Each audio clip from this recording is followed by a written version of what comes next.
अस्सलाम वालेकुम नाज़रीन, हेल्थ टॉक के एक और एपिसोड के साथ मैं आपकी मेज़बान अरसला ताहिर। नाज़रीन, इस प्रोग्राम में हम बात करते हैं आप बीमारियों और उनसे बचाव के लिए कौन कौन से इक़दामात करने चाहिए, किस तरह से हम अपने आप को सेहतमंद रख सकते हैं और किस तरह से तमाम बीमारियों से ख़ुद को दूर रख सकते हैं। और खुदा न खास्ता अगर किसी बीमारी में मुब्तला हो ही गए हैं तो अब ख़ुद को ठीक कैसे करना है, कहाँ जाना है, क्या सही मशवरा हो सकता है, इसी तरह से सारी बातें की जाती हैं। अब हर एज ग्रुप के अपने अपने मसाइल होते हैं। बूढ़े होते हैं तो उनके अपने मसाइल होते हैं, उनको टैकल करना अलग तरीके से होता है। जो लोग जवान होते हैं उनको ठीक करना, उनके लिए इलाज के लिए मालूमात करना, वो बिल्कुल एक अलग तरीक़ाकार होता है। यंग बच्चे होते हैं, उनके लिए ज़ाहिर है आपकी डॉक्टर्स की अलग स्ट्रैटेजी होती है। सबसे मुश्किल जो मामला होता है वो होता है बहुत ज़्यादा छोटे बच्चों का, जिन्हें हम नौज़ायदा बच्चे भी कह सकते हैं। बहुत ज़्यादा जो छोटे बच्चे होते हैं उनके लिए आपको मेरा ख्याल है कोई भी माँ बाप थोड़ा सा डरते भी हैं कि हम इन पर कोई तजर्बा नहीं कर सकते, इनको किसी तरह की किसी मुश्किल में ज़ाहिर है वो बच्चे कह भी नहीं सकते उन्हें क्या फ़ील हो रहा है। तो बड़ा एहतियात और समझ के साथ जो है उनका इलाज करवाया जाता है और बड़ी रिसर्च के बाद एक बहुत ही अच्छा डॉक्टर जो है वो ढूंढ कर लाया जाता है, ताकि कोई रिस्क हम इतने छोटे बच्चों में नहीं उठाना चाहते हैं। तो हम भी नहीं चाहते हैं कि कोई रिस्क आप भी उठाएं। हमने भी अपने आज यहाँ प्रोग्राम में बुलाया है डॉक्टर अदनान अली को। सबसे पहले उनको वेलकम करते हैं। अस्सलाम वालेकुम, कैसे हैं आप? ठीक ठाक हैं? ठीक है। अच्छा डॉक्टर साहब, वैसे तो देख सुनने में तो बड़ा आसान लगता है कि छोटा सा बच्चा है, इसको क्या, इसकी तो फटाफट ठीक कर देंगे। जैसे बच्चों के खाने पीने को भी हम लेते हैं ना कि किचन में जाएंगे तो 1 मिनट में इनका तो खाना बन जाएगा, तो इलाज को भी बाज़ लोग इसी तरह से ले लेते हैं। क्या ये इतना आसान है भी या नहीं? जी, आपने बहुत ही अच्छा सवाल किया। ये बहुत ही जो मामला है बच्चों का, न्यूनाट्स कहते हैं या न्यूबॉर्न कह सकती हैं आप, पेडियाट्रिक जितने पेशेंट्स हैं, तो उनको देख के जो है एडल्ट उनके कंपेयर अगर करेंगे तो इनके अकॉर्डिंग टू बॉडी वेट कोई भी चीज़ हम दे रहे होते हैं उनके, जैसे आपने कहा कि उनको भूख लगती है तो वो जस्ट बात नहीं कर सकते, ठीक है। तो इसी तरह मेडिसिन कोई भी बीमारी वो बता नहीं सकते बच्चे, न्यूनेट्स हों या पेडियाट्रिक जितने पेशेंट्स हों। तो इसमें यह है कि पेरेंट्स को बड़ा मोहतात रहना है कि मतलब कोई भी हेल्थ एडवाइज़र हो उनके मशवरे के बगैर अपनी तरफ से कोई भी मेडिसिन वगैरह में बच्चों को ना दी जाए, जो कि बहुत ही फैटल हो सकती हैं बच्चों के लिए मेडिसिन। जी सही है। वैसे सुनने में आसान लगता है ना कि बस इनको तो हम कुछ भी। अच्छा, हमारे यहाँ तो मिजाज वैसे भी बड़े लोगों के लिए भी है, बुज़ुर्गों का भी ये भी हो गया, और ख़ास तौर पर अम्मियों को तो हम ये समझते हैं कि उनके अंदर हमें हर चीज़ जैसे चाहिए होती है ना, तो हमें पता है कि अम्मी के अंदर एक डॉक्टर है और अम्मी भी समझने लगती हैं डॉक्टर ही हैं वो। जी वो भी इस को बड़े अच्छे अंदाज में लेती हैं, जो कि अच्छी बात भी है, लेकिन इतना नहीं भी लेना चाहिए। ज़ाहिर है डॉक्टर बनने के लिए आपकी पूरी एक स्टडीज़ होती है, रिसर्च होती है, उसके बाद कहीं जाके डॉक्टर बनता है। लेकिन हमारे यहाँ जो ये सेल्फ मेडिकेशन का सिलसिला चला तो असल में अम्मियों से ही है। ये बच्चों के साथ भी लोग कर देते हैं, इस पर क्या कहेंगे आप? इतने छोटे बच्चों के साथ जो नहीं अपना पेन बता पा रहे, नहीं प्रॉब्लम बता पा रहे। देखिए, इसमें यह है कि लैक ऑफ नॉलेज की बात आती है। तो जितने बच्चे होते हैं बहुत ही नाजुक होते हैं, कोई भी हम ड्रग्स दे रहे हैं, ज़ाहिर सी बात है ड्रग्स में टॉक्सिसिटी होती है, वो एक बच्चे के लिए जो है ना जहर है। इसलिए जो स्पेशलिस्ट होते हैं, एक्सपर्ट होते हैं, हेल्थ एक्सपर्ट होते हैं, उनसे मशवरा लेना लाजमी होता है। और जैसे आपने कहा कि आजकल पेरेंट्स जो है ना खुद ही डॉक्टर बन गए होते हैं, बच्चे भी बन गए डॉक्टर। जी हाँ, बिल्कुल। ये है कि वो सेल्फ मेडिकेशन से ये है कि किसी बच्चे को एक मेडिसिन आपने दे दी तो दूसरे ने देख के यही सेम मेडिसिन उठा के अपने बच्चे को दे दी कि मेरा बच्चा भी ठीक हो जाएगा, क्योंकि डॉक्टर के पास जाने की ज़रूरत नहीं है। लेकिन ये बहुत ही गलत है। ओवर डोजेस भी हो सकती हैं इसमें, और बच्चे के जो मामलात हैं बहुत ही नाजुक होते हैं, उसमें जैसे साइड इफ़ेक्ट्स बहुत होते हैं, और इसके अलावा कॉन्ट्रा इंडिकेशंस मेडिसिन आती हैं। अब जब पेरेंट्स दे रहे होते हैं तो इसमें यह है कि बच्चे के जितने ऑर्गन्स हैं वो मुतासर हो रहे होते हैं, क्योंकि उनको डोज का पता नहीं होता। तो कोई हेल्थ एक्सपर्ट अगर कोई मेडिसिन देते हैं तो वो अकॉर्डिंग टू बॉडी वेट, उसकी सीवियरिटी को देखकर, उसके इंडिकेशंस को देखकर वो तब तजवीज़ कर रहे होते हैं। तो ये बहुत ही ख़तरनाक है सेल्फ मेडिकेशन। तो ये जो है ना हमारे माशरे से ख़त्म होना चाहिए। सही। ज़्यादातर बच्चे किन शिकायत के साथ जो पेरेंट्स लेकर आते हैं आप? अक्सर जितने बच्चे होते हैं वो नॉर्मली फ़ीवर के साथ आते हैं। तो इसमें हिस्ट्री हम लेते हैं कि कब से मतलब फ़ीवर है, तो वो ज़्यादा हिस्ट्री बताने से पहले ही वो कहते हैं हमने ये दवाइयाँ दी हैं, क्यों दी हैं, क्या वजह थी। तो कहते हैं नॉर्मली हम यही दवाइयाँ चला रहे हैं, जिसे हम सेल्फ मेडिकेशन कहते हैं, यानी बगैर एडवाइस लिए आपने कोई भी मेडिसिन बच्चों को दे दी, जिससे बच्चे के लिए बहुत ही ख़तरनाक साबित होती है। तो हम यही उनको गाइड कर रहे हैं, एडवाइस कर रहे होते हैं कि सेल्फ मेडिकेशन से आप परहेज़ करें, और जब भी कोई बीमारी हो बच्चों के वज़न के मुताबिक उसकी हाइट के हाइट के मुताबिक भी मेडिसिन बनती है। तो बच्चे तो ठीक हो जाते हैं, लेकिन साथ साथ दूसरी बीमारियों को भी वो साथ जो है ना एडॉप्ट कर लेते हैं, क्योंकि सेल्फ मेडिकेशन की वजह से सारी बीमारियां आ जाती हैं। फिर सही आप ये कह रहे हैं, वक्ती तौर पर ऐसा लगता ज़रूर है कि वो वाली पेन से बच्चा निकल गया है, लेकिन उसके कहीं ना कहीं कुछ और साइड इफेक्ट आते हैं जो कि फिर एक नई प्रॉब्लम खुदा न खासा बच्चों में पैदा हो जाती है। इसमें यह है कि नॉर्मली जब बच्चा बीमार होता है तो जो पेरेंट्स होते हैं या तो सेल्फ मेडिकेशन कर रहे होते हैं, या तो ऐसे डॉक्टर को दिखाते हैं जो इस फील्ड में एक्सपर्ट नहीं होता। जैसे कि अगर आप के जो दांतों में प्रॉब्लम आ रही है, आप डेंटिस्ट के पास जाएंगे। इसी तरह आई में कोई प्रॉब्लम है, आप आंखों के डॉक्टर के पास जाएंगे। इसी तरह अगर बच्चों में कोई भी मसला हो तो मैं यही एडवाइस करता हूं कि आप जो चाइल्ड से रिलेटेड एक्सपर्ट हैं, जितने डॉक्टर्स हैं, आप उनको दिखा दें बच्चों को, क्योंकि अकॉर्डिंग टू सीवियरिटी या उनकी जो मेडिकेशन जितनी प्रॉब्लम्स है वही ज़्यादा समझ सकता है, और आपका बच्चा इस मर्ज से बाहर आ सकता है। सही सही।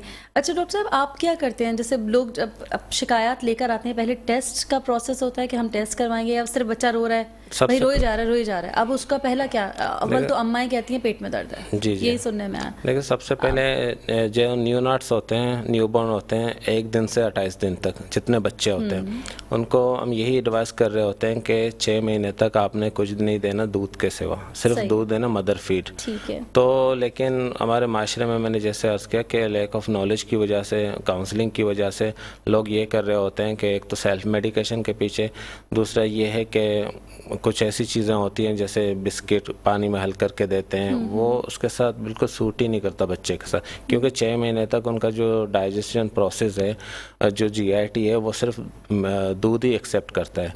तो लेकिन वो खुराक तो अपनी जगह, कोई भी बीमारी हो, वोमिटिंग हो, वो जो है ना डायरेक्ट सेल्फ मेडिकेशन में जाके बच्चे को और ख़राब कर देते हैं। तो मेरे पास जब भी कोई भी बच्चा आता है तो मैं ये हिस्ट्री लेता हूँ कि आपने इससे पहले क्या क्या दिया है, जिसकी वजह से हो सकता है और ज़्यादा मसला ख़राब हुआ हो। तो ये काउंसलिंग मैं करता हूँ कि 6 महीने तक तो कुछ देना नहीं है दूध के सिवा। हाँ, अगर कोई मसला आ रहा हो, कोई बच्चा अक्सर रो रहे होते हैं, वोमिटिंग करें, ये नॉर्मली रूटीन में आ जाती है उनकी बीमारी में, तो इसी तरीके से मैं उनको गाइड करता हूँ, काउंसलिंग करता हूँ, नॉलेज शेयर करता हूँ, एजुकेट करता हूँ जितने पेरेंट्स होते हैं। तो इस तरीके से वो भी, जो कुछ पेरेंट्स होते हैं वो तो जल्दी समझ लेते हैं, लेकिन दूसरे जो पेरेंट्स होते हैं तो उनको समझाने के लिए जो है ना एजुकेशन प्रोग्राम हम रखते हैं। ठीक है। अच्छा, तो जी हाँ, तो उसमें ये है कि हम अवेयरनेस बना देते हैं उनको कि किस तरीके से जो है ना, ताकि अवेयरनेस फैल जाए उन तक के सेल्फ मेडिकेशन क्या चीज़ है, मदर फीडिंग क्या चीज़ है, और कौन सी उम्र तक क्या चीज़ें बच्चों को देनी चाहिए, ताकि बच्चे की लाइफ क्वालिटी जो है वो मेंटेन रहे। सही। वैसे ज़्यादातर बच्चों को जो रोने की शिकायत होती है, जी जी, उसका मेन रीज़न क्या होता है? क्योंकि बहुत सारे बच्चे सिर्फ रो रहे होते हैं, नॉर्मली फीडर दे दी तब भी रो रहे हैं, अम्मा पास हैं तब भी रो रहे हैं, अम्मा दूर हैं तब भी रो रहे हैं, वो समझ में नहीं आता, वो रीज़न क्या होती है? अच्छा, ऐसे यह जो है ना कि जैसे बच्चे मेरे पास लाते हैं, वो बच्चे रो रहे होते हैं, अक्सर यही कंप्लेन है, ये कॉमन कंप्लेन है बच्चों की। तो इसमें मैं यही पूछता हूँ कि आपने मतलब फीड में बच्चे को क्या दिया, तो वो कहते हैं कोई कावा दे रहे हैं, कोई बिस्किट दे रहे हैं। अच्छा। जिससे उसका जो न्यूट्रिशनल लेवल है वो मेंटेन नहीं होता। जो बच्चे को खुराक चाहिए, उसकी डाइट को चाहिए, वो हम प्रॉपरली नहीं दे रहे होते।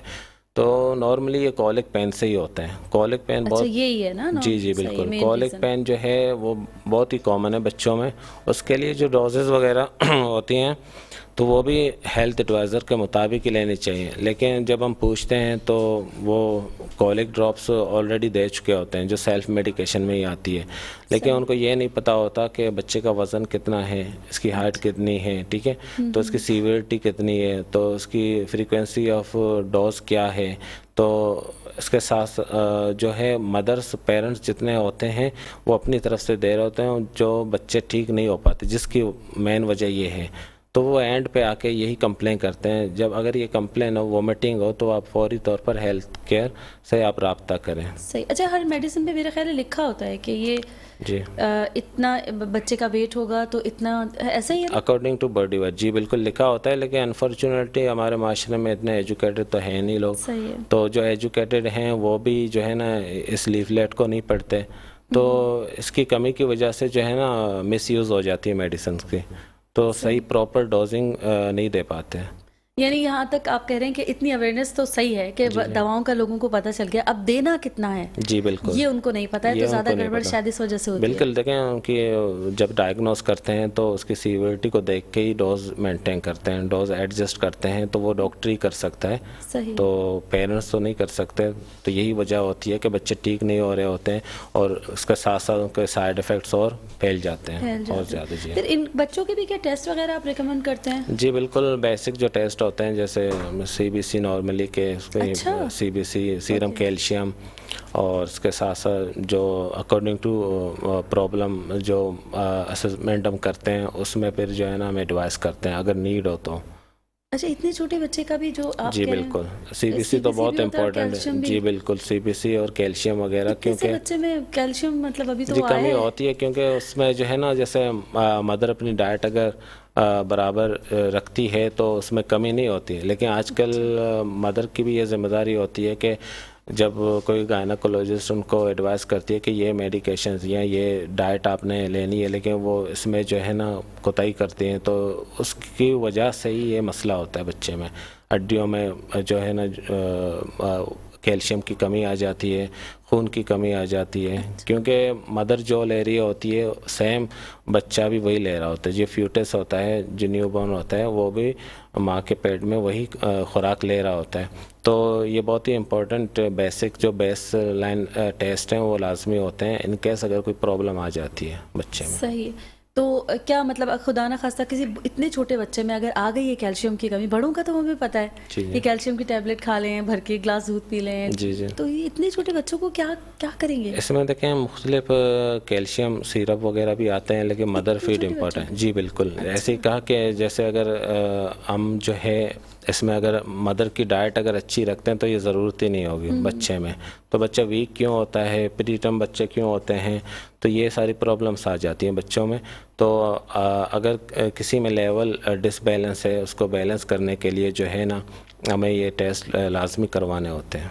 सही। उसके बाद आप कह रहे हैं इतने छोटे बच्चों को भी, क्योंकि अभी थोड़ी देर पहले आपने कहा कि उनको फीड के अलावा कुछ नहीं, मदर फीड के अलावा कुछ भी नहीं दे सकते, अब आप कह रहे हैं वो कैल्शियम का जो सिरप है वो दे सकते हैं? जी बिल्कुल, ये देखें मैंने यही अर्ज़ किया कि कोई भी जैसे कॉलिक ड्रॉप्स की मैंने बात की थी, सेल्फ मेडिकेशन आप सेल्फ मेडिकेट नहीं कर सकते हैं, वो डॉक्टर ही आपको बताएंगे कि इसको किस चीज़ की ज़रूरत है। अब इतनी कैल्शियम लेवल हो सकता है कम हो या हीमोग्लोबिन की लेवल जो है उसका लेवल कम हो, तो वो सजेस्ट कौन करेगा? डॉक्टर ही एडवाइस करेंगे कि अकॉर्डिंग टू बॉडी वेट और उसकी डोजिंग के मुताबिक ही वो प्रिस्क्राइब करेंगे। सेल्फ मेडिकेशन तो बिल्कुल ये एक जो है ना मदर ने अपनी तरफ से कोई टॉनिक लेके उठा के दे दिया बच्चे का, अब उनको तो नहीं पता ना उसका उसकी नीड कितनी है, उसकी रिक्वायरमेंट कितनी है कि देना चाहिए या नहीं दे। मे भी पॉसिबल है हम उसको स्विच करके जो है ना मदर फीड को ज़्यादा बढ़ाएं।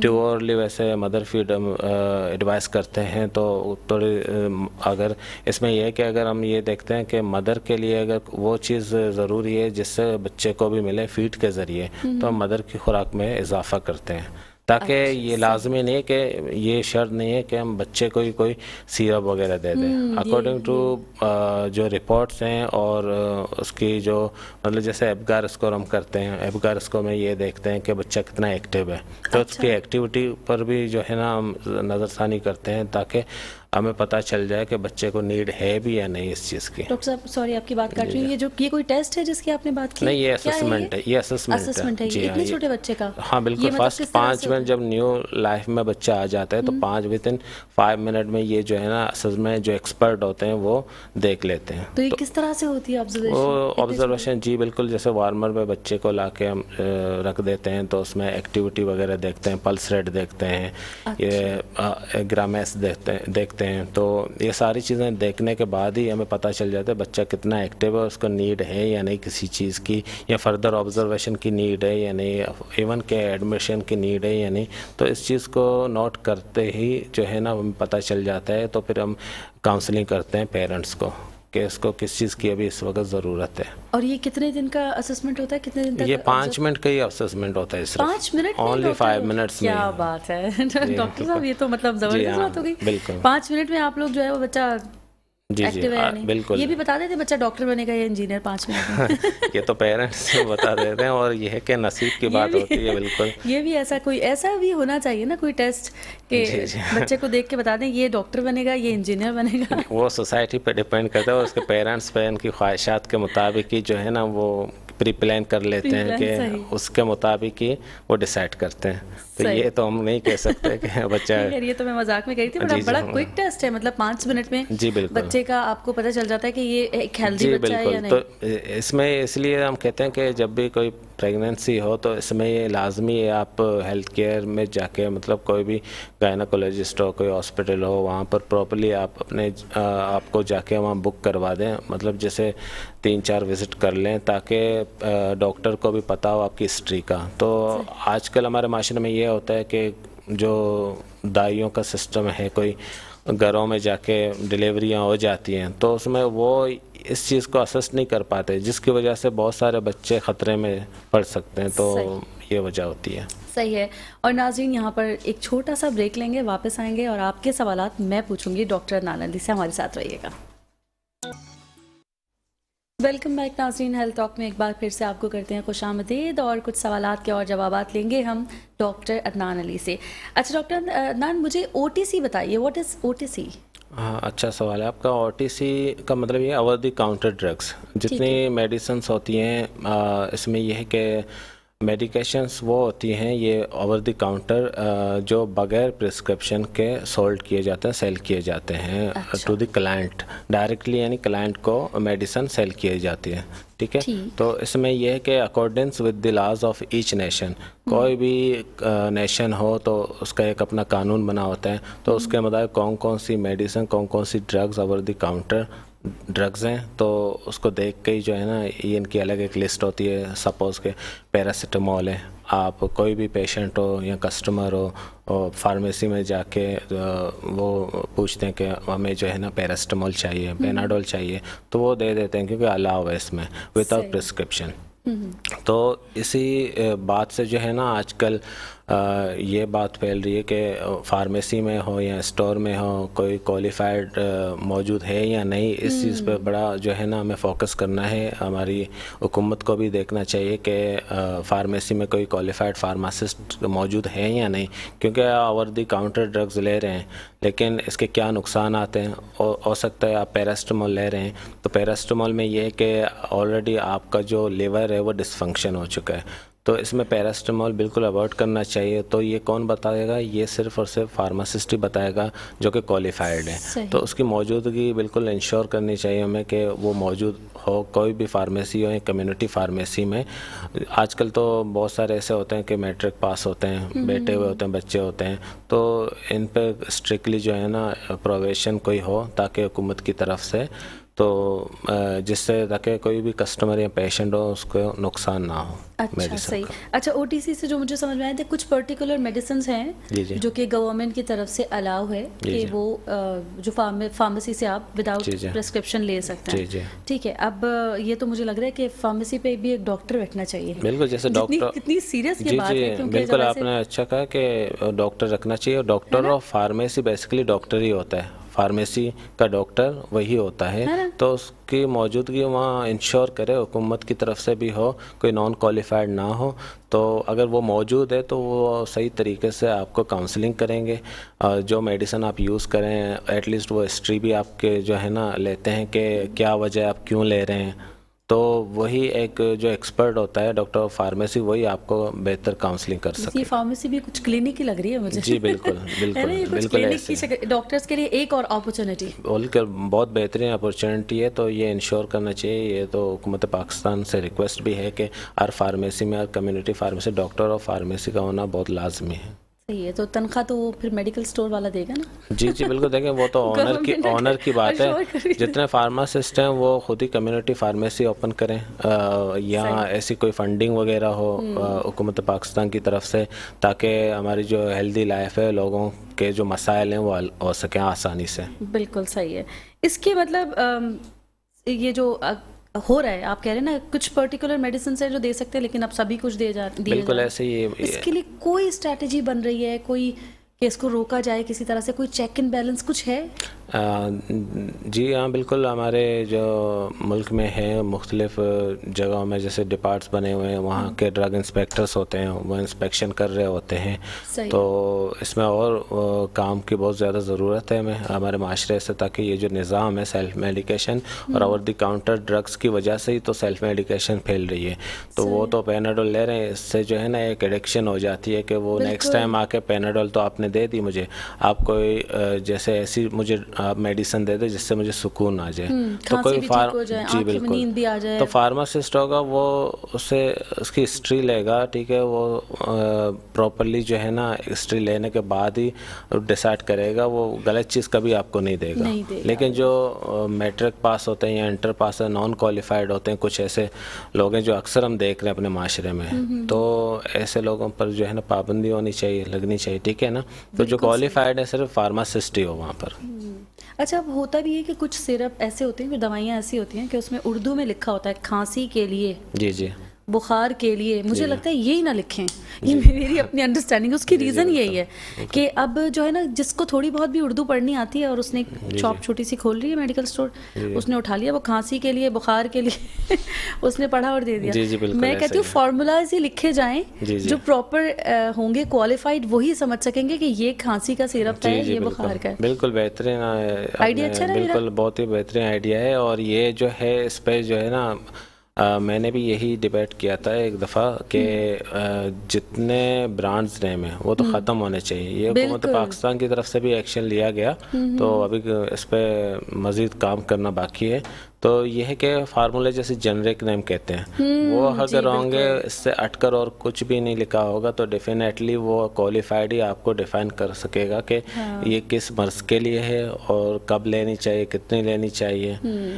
जी बिल्कुल, ये मैट्रिक और इंटर पास लड़कों की नौकरी जाने वाली है? नहीं बिल्कुल, देखें उनके कुछ पास और कर लें, देखें वो असिस्ट कर सकते हैं फार्मासिस्ट को, असिस्ट कर सकते हैं। जी हाँ, उनकी मौजूदगी लाजमी है। ये नहीं कि वो भी बिल्कुल नॉन क्वालिफाइड है, ज़ाहिर सी बात है इंटरमीडिएट कर चुके हैं, लेकिन एज अ असिस्टेंट वो वर्क कर सकते हैं। क्योंकि वर्कलोड अगर ज़्यादा हो, बिल्कुल प्रॉपर नहीं है, लेकिन वर्कलोड की वजह से तो एक फार्मासिस्ट भी अकेले कुछ नहीं कर सकेगा। तो उनकी हेल्प ये है कि मशवरा जो भी हो, कोई मेडिसिन ले रहा हो विदाउट प्रिस्क्रिप्शन हो या ओवर द काउंटर हो, वो एक क्वालिफाइड जो है वो उसको गाइड करेगा।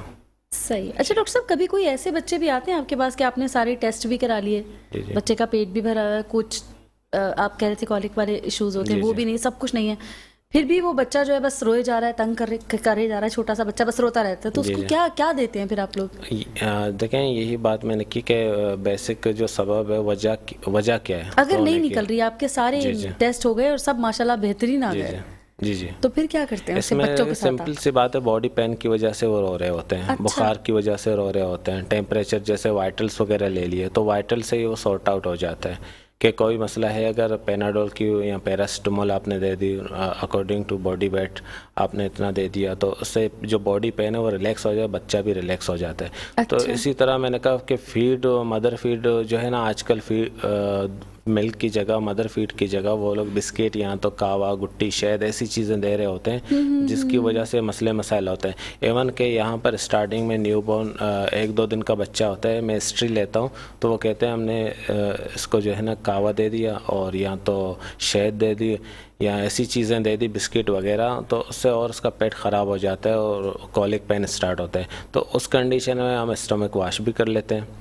स्टमक वॉश की वजह से जो है ना बच्चा रिलैक्स फील करता है, तो उसके बाद पैरासिटामोल वगैरह जो भी अकॉर्डिंग टू प्रॉब्लम वो हम प्रिस्क्राइब करते हैं। नहीं, अभी भी एक बहुत बड़ा तबका ऐसा है जो उस पर चलता है कि फौरन जैसे बॉर्न हुआ तो घुट्टी या शायद कुछ जी, दे जी। देते हैं, तो यही वो कितना नुकसानदेह बॉर्न होते ही जो दे देते हैं लोग। हाँ, और बहुत उस पर बिलीव है लोगों का। मैं जी, बिल्कुल। मिलती देखती हूँ ऐसे लोगों को जी, जी। कि ये बड़ा इंपॉर्टेंट चीज़ होती है और किसी ख़ानदान की कोई बहुत ही बेहतरीन हस्ती के हाथों से वो पिलवाया जाएगा तो वो बच्चा जो है उनके नक्शे कदम पे चलेगा। जी, जी। तो ये आपने भी बिल्कुल, सुनी बिल्कुल। होंगी ऐसी बातें। बिल्कुल, तो ये बहुत ही एक कहाँ से आया है ये इतना इल्म हमारे लोगों के पास? देखें, ये एंसेस्टर की वजह से ये अच्छा, जो सही। आबा अजदाद हमारे चले आ रहे हैं, उन्होंने एक कंसेप्ट बना लिया है। सही। इसलिए आजकल कहीं भी आप जाएं, किसी भी क्लिनिक में जाएं, बहुत रश लगा होता है बच्चों का, क्योंकि वोमिटिंग, डायरिया, ये सारी बिल्कुल। बहुत चीज़ें कॉमन हो गई हैं। बीमारियां क्यों हो गई हैं, आप अगर हिस्ट्री लेंगे तो यही वजह है।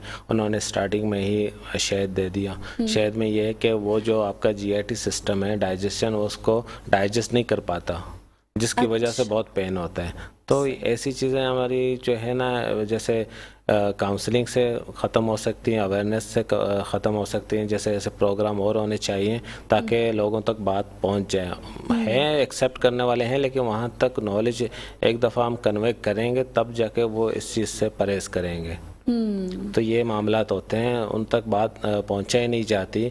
तो जैसे एंसेस्टर से चला आ रहा है, तो उसी एंसेस्टर के जो है ना, उनको फॉलो कर रहे होते हैं ये लोग। नहीं डॉक्टर साहब, बहुत सारे लोगों तक पहुंचाई भी जाए तो उनके पास अपने बड़े ज़बरदस्त जो है ना वो दलाइल होते जी, जी। हैं कि आपको पता नहीं है ये इससे क्या हो जाएगा, और ये अगर एक शरीफ इंसान घर में मौजूद है जी, जी। तो इससे सबको घुट्टी पिलवाइए, सबको शहद पिलवाइए। देखिए, साइंटिफिकली तो कोई ये चीज़ जो है ना, Proven प्रूव नहीं, नहीं हाँ, है। सही है, बिल्कुल आप ठीक है। कहीं भी देख लें, जैसे कोई भी मेडिसिन कुछ होती हैं, जैसे नॉन अप्रूव्ड होती हैं, एफडीए से नॉन अप्रूव्ड होती हैं, तो उसमें क्लियरली हमें पता होना चाहिए कि अगर एफडीए जो टेस्टिंग क्लिनिकल ट्रायल्स होते हैं, उससे अगर किसी चीज़ को हमने पास नहीं कर रहे होते तो वो डेफिनेटली नॉन अप्रूव्ड है, और उससे जो है ना, और वो ज़िंदगी के लिए एक फाटल मेडिसिन होगी, या कोई भी खुराक और डाइट हो उसके लिए एक फाटल है। अच्छा, इतने आसान कभी आपके पास आए हैं पेरेंट्स जिनको आपकी बात फौरन समझ आ जी गई? बिल्कुल, बहुत सारे आते हैं जो एजुकेटेड भी होते हैं, इवन के नॉन एजुकेटेड भी होते हैं, लेकिन उनको काउंसलिंग से ये है कि समझ आ जाती है,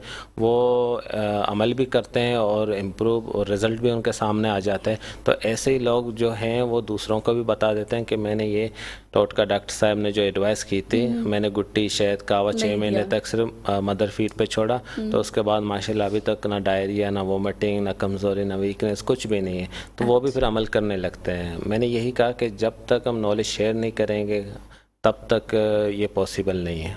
सही है। आज उम्मीद करते हैं बहुत सारे लोगों तक ये नॉलेज जो है जी, वो बिल्कुल। पहुंची होगी, और किसी को 10 में से 2 को तो शायद समझ आ गई इंशाल्लाह, होगी, बिल्कुल, जी, इंशाल्लाह जी, ताला। इंशाल्लाह। अच्छा, वैसे 6 महीने तक आपने कहा मदर फीड पे, कब पानी देना कब शुरू करते हैं, और ये जो हल्की ग़िज़ाएं होती हैं देखिए, 6 कब तक महीने के पहुंचते हैं? बाद, 6 महीने जैसे ही कंप्लीट हो जाते हैं, उसके बाद जो है ना, सिरिलैक, दलिया, कस्टर्ड, ऐसी चीज़ें सेमी सॉलिड जो होती हैं वो इस्तेमाल करना स्टार्ट कर देते हैं। उससे ये कि उसका जो स्टमक है वो डेवलप हो चुका होता है, तो वो फिर इस काबिल हो जाता है कि ऐसी चीज़ों को, सेमी सॉलिड जितनी चीज़ें हैं उनको डाइजेस्ट करें।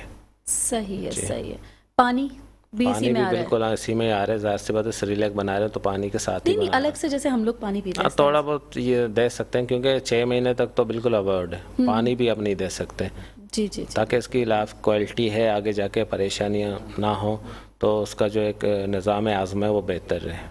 सही है। और उसके बाद जो है वो आप पानी जी, पानी पिलाते जो हैं भी उससे? हैं, बिल्कुल सिरिलैक वगैरह, कस्टर्ड, दलिया वगैरह जो भी हैं, वो सारी चीज़ें आप दे सकते हैं, कोई इशू नहीं है। अच्छा डॉक्टर साहब, अभी थोड़ी देर पहले आपने बात की थी बच्चे बॉडी पेन से भी रोते हैं, जी जी। तो चूंकि इतना छोटा बच्चा, अभी टेस्ट भी नहीं किया आपने, कहा टेस्ट भी सारे सही आ गए, फिर भी रो रहा है बच्चा, जी, जी। तो ये बॉडी पेन है, आप लोगों को कैसे पता चलता है ये? ये वही बात आती है कि असेसमेंट से हमें पता चल जाता है, और दूसरी अच्छा। बात ये है कि जब बॉडी पेन होता है तो फीवर, बुखार हो जाता है बच्चे को। बुखार का मतलब यही है कि कोई मसला है, तो सबसे पहले कंट्रोल करते हैं पैरासिटामोल से, पेनाडोल के ड्रॉप्स आते हैं। फिर उसके साथ साथ जैसे मैंने कहा कि अगर किसी चीज़ में विटामिन D3 की कमी हो या हीमोग्लोबिन की कमी हो, उस चीज़ को हम मेंटेन करते हैं बाय मेडिकेशन। सही है। और नाज़रीन, यहाँ वक्त हुआ है एक और छोटी सी ब्रेक का, जाते हैं और जल्दी से वापस आते हैं, हमारे साथ रहिएगा। नाज़रीन, और अब बात कर लेते हैं डॉक्टर अदनान अली से, वहीं से जहां से हमारा जो है सिलसिला टूटा था। हम बात कर रहे थे सेल्फ मेडिकेशन की, बच्चों को कैसे आप इन चीज़ों से बचा सकते हैं। अच्छा, होता ज़्यादातर ये है डॉक्टर साहब, आप भी इससे एग्री करेंगे कि ज़्यादातर हम लोग वो देख के ना कि पड़ोसी में जो एक बच्चा था वो ऐसे ठीक हो गया था, और या फुप्पो के बेटे का बेटा था वो ऐसे ठीक हो गया था, तो अब यही ऐसे करना है, खाला के घर ऐसे हुआ था तो यूँ हो गया था। ये जो है मिजाज हमें देखकर, और हो भी रहे होते हैं डॉक्टर साहब, इससे आप इनकार नहीं करेंगे, बहुत सारे बच्चों को आप देख रहे होते हैं, आपको भी इस पर तो मानना पड़ेगा, फैमिली में कुछ बच्चे, कुछ अम्मियाँ कुछ ऐसी चीज़ें कर रही होती हैं जो आपको अपनी आंखों से, आप उसके चश्मदीद गवाह होते हैं कि ये ठीक हो गया है, लेकिन आप फिर भी आप कहते हैं कि नहीं, ऐसा नहीं करना है, हमें उस पर नहीं चलना, अगर उनका बच्चा ठीक भी हो गया तो हमने नहीं करना ये। जी, आपका सवाल बहुत ही अच्छा सवाल है। इसमें यह देखें, वो तो ठीक हो रहा होता है वक्ती तौर पर, आप क्योंकि वो दूसरे पेरेंट्स को देख के वही सेम मेडिसिन उन्होंने जो है ना अपने बच्चे को दे दी, वो भी फिर यही मेडिसिन उठा के अपने बच्चों को दे रहे होते हैं। इसमें इम्पोर्टेंट बात यह है कि देखें, उसका जो बच्चा है वो एक दफ़ा डॉक्टर को वो दिखा के आ गए, तो उन्होंने उसके अकॉर्डिंग टू बॉडी वेट के मुताबिक, ठीक है, उसकी सीवियरिटी के मुताबिक वो मेडिसिन वगैरह प्रिस्क्राइब कर दिए।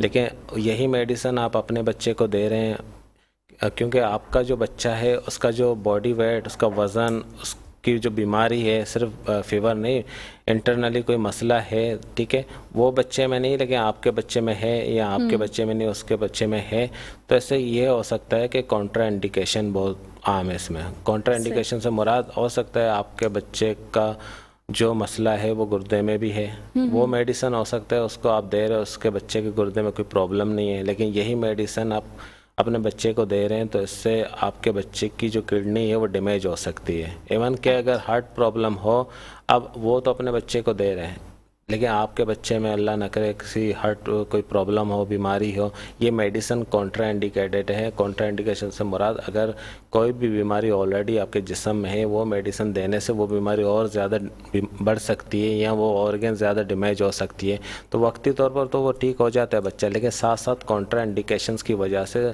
दूसरे मसाइल पैदा हो जाते हैं, जैसे किडनी इश्यूज़ होते हैं, लंग्स प्रॉब्लम्स आ जाती हैं, लिवर प्रॉब्लम आ जाती हैं, तो ये मसले मसाइल सारे इंटरनली हो जाते हैं। फिर बाद में जो है ना 1-2 महीने के बाद, 3 महीने के बाद आप फेस करेंगे कि मेरे बच्चे को ये मसला नहीं था, ये कैसे हुआ। फिर इसी बुनियाद पर जो देखा जाए तो आपने सेल्फ मेडिकेशन ले ली, दूसरे बच्चे को देखकर अपने बच्चे को भी वही सेम मेडिसिन दे दी, तो इससे उसकी किडनी पे असर आया, उसके लिवर पे असर आया। तो इवन के यहाँ पर CNS सप्रेशन कुछ ड्रग्स होती हैं, ठीक है, नींद की गनूदगी जैसे दिलाती है, तो उस बच्चे को यहाँ ओवरडोज आपने दे दी तो सेहत पे बड़ा बुरा असर होता है। तो ये बच्चों को दी जाती है? बिल्कुल, इवन के जितने पेडियाट्रिक्स पेशेंट्स होते हैं उनको दी जाती हैं। अगर कोई डॉक्टर प्रिस्क्राइब करे, वो डॉक्टर दे रहे हैं तो उसके वज़न के मुताबिक ही दे रहा होता है, उसकी सीवियरिटी के मुताबिक दे रहा होता है। लेकिन सेल्फ मेडिकेशन से ये होता है कि उसने अपने बच्चे को दे दी, लेकिन आपको नहीं पता आपके बच्चे को कितना देना चाहिए। हो सकता है उसने 2.5 ml TDS या BD डोज में दे दी, आपने 1 ml लेके या 3 ml या 8 ml या 10 ml एक एट अ टाइम आपने अपने बच्चे को ओवरडोज की फॉर्म में दे दी, तो आपका बच्चा ख़राब हो जाएगा। ये बच्चों के लिए डेंजरस नहीं हो जाएगी थोड़ी सी? लेकिन डिपेंड करता है कंडीशन पर। अच्छा। डेंजरस तो सारी मेडिसिन डेंजरस हैं, कोई भी आप पेनाडोल भी ले लें वो भी बिल्कुल कुछ ना कुछ साइड इफ़ेक्ट हैं, लेकिन उसकी डोजेज जैसे होते हैं, एडजस्टमेंट करना, डोज कितना होना चाहिए, कौन सी फ्रीक्वेंसी में होनी चाहिए, कितना हमें देना चाहिए, ठीक है, तो इस पर डिपेंड करता है सारी चीज़ें। क्योंकि बाकी मेडिसिन की अगर हम बात करें ना तो वो किसी न किसी ऑर्गन को इफेक्ट करता है, लाजमी। पर ये वाली जो आप नींद वाली दवाइयाँ, ये हम नॉर्मली बड़ों के लिए भी सुनते हैं कि वो आपके दिमाग को डायरेक्ट ब्रेन को इफेक्ट करती है। अब इतने छोटे बच्चे का ब्रेन अगर जी बिल्कुल CNS को देना ज़रूरी है इतने छोटे बच्चे को? लेकिन वही बात है, ये डिपेंड करता है कंडीशन पर। अगर किसी बच्चे को खांसी हो रही है, कफ है, ठीक है ना, तो माइनर मतलब जो डोज है उनका अकॉर्डिंग टू बॉडी वेट अगर हम जाएंगे तो उससे कोई इफेक्ट एक्स्ट्रा नहीं होगा, ओवरडोज नहीं होगा, तो जो बीमारी है वो ख़त्म हो जाएगी, सिंपल। अच्छा, अपने तरफ से अगर वो दे रहे हैं तो अपनी तरफ से कोई भी मेडिसिन दे रहे हैं वो ओवरडोज में भी जा सकती है। ओवरडोज से ये मतलब उसका जो उसकी जो हेल्थ क्वालिटी है वो ख़राब हो जाएगी, तो और मसले मसाइल सामना करना पड़ेगा उनको। सही। अच्छा डॉक्टर साहब, आपकी नज़र में हेल्दी बेबी क्या है? ये जो 6 मंथ तक का बेबी है, इसका वेट क्या होगा, इसकी एक्टिविटी क्या होंगी, ये कितने टाइम फीड लेगा, ये कितने टाइम कुछ खाएगा पिएगा, और क्या क्या एक्टिविटीज़ होंगी जो आप डिफाइन करते हैं कि दिस इज़ हेल्दी बेबी? देखिए, हेल्दी सिंपल सी इसकी जो डेफिनेशन ये है कि अकॉर्डिंग टू आप हेल्थ एडवाइज़र के मुताबिक चलें 6 महीने तक। जैसे अगर न्यूबॉर्न की आप बात करें, कोई भी बेबी न्यूबॉर्न जब बर्थ के टाइम उसका वेट जो है 3 kg या 3.5 kg होना लाजमी है। सही, तो मतलब वो एक हेल्दी बेबी है। जी हाँ, वो हेल्दी इसको है। पाउंड्स में भी बता दें जी, पाउंड्स में अगर पाउंड्स में करें तो 6 पाउंड या 7 पाउंड के अराउंड जो है ना उसको होना चाहिए वेट को। इससे अगर कम जा रहा है तो वो फिर अगर उससे हेल्दी नहीं है तो हेल्दी हम बना सकते हैं, लेकिन बात वही आती है कि सेल्फ मेडिकेशन से नहीं, बल्कि समझदारी से ये है कि आप डॉक्टर से रुजू करें, डॉक्टर्स का कहना है वो माने, और उसके मुताबिक ही आपको जो है ना जो मेडिसिन की रिक्वायरमेंट हो या न्यूट्रिशन की रिक्वायरमेंट हो या किसी खुराक की रिक्वायरमेंट हो, वो अपने डॉक्टर से ही आप मालूम कर सकते हैं। सही है। अच्छा, ये तो डॉक्टर साहब ने बताया कि अगर बेबी जो है आपका जब बॉर्न हुआ है वो 6 पाउंड आई थिंक। जी हाँ, 3 kg या 3.5। अगर इतना है तो फिर ये एक हेल्दी बच्चा है। अगर इससे कम आपके बच्चे का वेट है तो इसका मतलब है आपको डॉक्टर से मिल लेना चाहिए उस बच्चे की अच्छी हेल्थ के लिए। ये तो हो गया वेट की बात। इसके अलावा और क्या तरीका होता है आप जज कर सकें बच्चा? अब एक बच्चा है जो कि इसी वेट में आ रहा है लेकिन उसके बाद भी वो हेल्दी नहीं है, तो वो क्या है चीज़? वो अलग फिर कैटेगरी में आ जाते हैं। जैसे मैंने कहा कि सबसे पहले एबगार स्कोर देखते हैं। एबगार स्कोर में हमें मालूम चलता है कि बच्चे में क्या ख़राबी है। इवन के साइनोसिस है। साइनोसिस से मुराद ये है कि ऑक्सीजन की कमी तो नहीं, इंटरनली कोई जब उसकी डेवलपमेंट हो रही थी उस टाइम कोई मसला तो नहीं हुआ था, या डिले क्रैक कुछ होते हैं, देर से जब रोते हैं बच्चे, जब डिलीवरी के टाइम देर से जब बच्चे रोते हैं तो उनमें अक्सर ऑक्सीजन की कमी हो जाती है। वेट भी सही होता है, सारी चीज़ें सही होती हैं, लेकिन कुछ और प्रॉब्लम्स की वजह से बच्चे की लाइफ पर जो है ना इम्पेक्ट होता है। तो उसको देख के ही अकॉर्डिंग टू द प्रॉब्लम जो भी एडवाइस होती है हम करते हैं। यानी ऑक्सीजन की कमी आप बता रहे हैं, तो फिर क्या इतने छोटे बच्चे को ऑक्सीजन लग रही होती है? डेफिनेटली ऑक्सीजन की नीड होती है। इवन के इंक्यूबेट करते हैं, इंक्यूबेटर एक मशीन होती है, उसको टेम्परेचर जो है ना प्रोवाइड कर रही होती है, तो उसमें 1 दिन भी लग सकते हैं, 2 दिन भी लग सकते हैं, 3 दिन भी लग सकते हैं। तो उसी मुताबिक जो बच्चे की कंडीशन है, जब वो हेल्दी बच्चा बन जाता है प्रॉपरली विदाउट ऑक्सीजन, वो सरवाइव कर लेता है, तब जाके हम उसे डिस्चार्ज करते हैं। सही है। उस वक्त सिर्फ आप उसको ऑक्सीजन की नीड हो, इवन के मेडिकेशंस की अगर नीड हो, तो बात वही आती है कि बच्चे की कंडीशन, उसका वेट, उसकी हाइट, ये सारी चीज़ें हम मेजर करने के बाद ही बच्चे को हम देते हैं सारी चीज़ें। अच्छा, ये वेट भी क्या वेरी करता है कि बेबी बॉय है तो उसको फिर इतना वेट होना चाहिए नहीं, बच्चे का, इसमें या कोई गर्ल है वेरी तो नहीं करता। नहीं, वो सेम होता है। 3 kg is a healthy baby, कोई भी मेल हो या फीमेल हो, दोनों। अच्छा, ये दोनों बच्चों के लिए आ रहा है। और दूसरा आप कह रहे हैं कि ऑक्सीजन क्या अगर उनको इनकेस नीड हो तो उस कंडीशन में ऑक्सीजन डेफिनेटली जो है ना देते हैं। जो ऑक्सीजन की कमी होती है ऑब्जर्वेशन पे रखते हैं, 5 मिनट लगे, 10 मिनट या 1 दिन लगे, 2 दिन लगे, तो उसमें यह है कि जितने पेरेंट्स होते हैं उनको डॉक्टर्स के साथ कोऑपरेट करना चाहिए, ताकि जो उनकी जो बेबी हो, उनका जो बच्चा हो, वो हेल्दी रहे लाइफ में। अच्छा, कोई बच्चा ऐसा भी होता है जो आप कह रहे हैं कि जी बिल्कुल कोई चीज़ उन्होंने नहीं खिलाई है, आपके कहने पे चल रहे हैं, वो बिल्कुल ना पानी दे रहे हैं, ना शहद दिया है, ना कोई ऐसा बिस्किट और कोई ऐसी मदर फीड पर है टोटली, फिर भी वो वॉमिट कर रहे हैं या पेट में दर्द है, फिर भी रो, फिर क्या करते हैं? देखिए, वो तो एक अलग कंडीशन होती है। जैसे एनवायरनमेंट की कोई वायरस है, जैसे डायरिया हो, एक अगर किसी घर में आप गए तो वायरल इन्फेक्शन हो जाता है, कोई कम्युनिकेबल डिसीज़ होती हैं जो एक पर्सन टू पर्सन स्प्रेड हो जाते हैं ना, बैक्टीरिया, जरासीम, वायरस जो भी होते हैं, तो वो फिर कंडीशन को देखते हैं कि बेसिक वजह क्या है, कि आपने ये सारी चीज़ें नहीं दी, तो फिर भी अकॉर्डिंग टू असेसमेंट के मुताबिक जो है, जो मेडिसिन की ज़रूरत हो, या उनको या ऑब्जर्वेशन की ज़रूरत हो, या काउंसलिंग की ज़रूरत हो, या जो चीज़ आप दे रहे हैं उसमें चेंजिंग लानी हो वो तो फिर डॉक्टर ही डिसाइड करेगा। इसमें जैसे ज़्यादातर जो है मोशन का जो शिकार होते हैं जितने बच्चे हैं उसमें लैक्टोज की जो क्वांटिटी होते हैं वो लैक्टोज इंटॉलरेंस होते हैं, ठीक है। तो उसको भी देख के उसी तरीके से हम एडवाइस कर रहे होते हैं ये चीज़ फिलहाल वक्ती तौर पर आपको बच्चे से स्किप करना है, बाकी खुराक आप जारी रख सकते हैं। तो जब वो बेबी सामने आ जाते हैं उसके मुताबिक एडवाइस करते हैं। सही। अच्छा डॉक्टर साहब, जैसे अभी आपने कहा ना कि बेबी बॉर्न हुआ तो रोया तो उसका मतलब है ये सेहतमंद बच्चा है। जी बिल्कुल। उसके बाद भी बाज़ लोगों की बड़ी ख्वाहिश होती है कि बच्चा रोता ही रहे। तो ये हाँ, कुछ नानियाँ दादियाँ आपको ऐसी मिलेंगी जो ये कहती हैं कि रोने वाला बच्चा जो है वो बहुत सेहतमंद होता है, उसके फेफड़े मजबूत होते हैं। हाँ मुझे याद आया। तो ये ठीक है? बहुत ही अच्छा सवाल किया। ये स्टार्टिंग में ही ठीक होता है। जैसे बच्चा जैसे ही पैदा हो जाता है तो उस टाइम अगर वेल कराएंग बेबी है तो वो एक्टिव है, बहुत एक्टिव है, ठीक है। तो उसके बाद अगर आप बिला वजह जो है ना तो फेफड़े मजबूत नहीं हो रहे, उसके यहाँ बात कर लें आप कैसे रोने वाले बच्चों के फेफड़े मजबूत नहीं हो रहे बल्कि हमारे कान कमजोर हो रहे होते हैं। बिल्कुल जी बिल्कुल। तो ये मामला होते हैं इसके।